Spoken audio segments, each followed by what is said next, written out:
So, why does the plagiarism charge against Ellen White persist? Number one is because people have used selective examples that have not been carefully examined.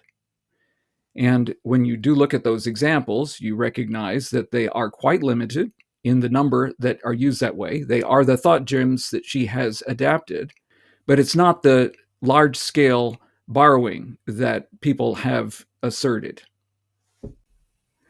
Number two is that people have a misunderstanding about how inspiration works. They assume that inspiration is God's dictation to the prophet and the prophet writing it down. But all the examples that we find in scripture don't function that way at all. In fact, in the book of Revelation, God says, write what you have seen, not take dictation from me. So there's a misunderstanding. And when they see that she has adapted history to tell about history and great controversy, they are shocked because they don't have the right understanding. All through the Bible, sources were used for the writing of history and telling God's point of view on history.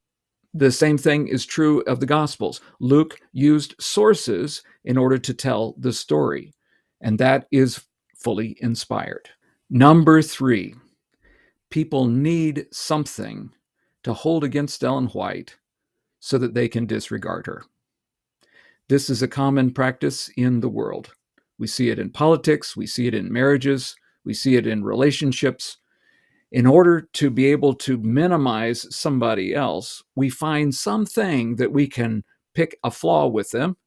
And if it's successfully promoted, then we can diminish that person to our friends, to other people around us.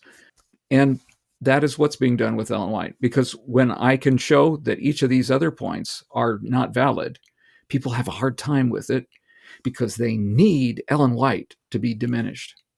But they don't, because there is a blessing in her writings. And if they would get over themselves and over their false assumptions and look at the actual evidence, they would find a richness and a beauty in what she has written that could bless their lives.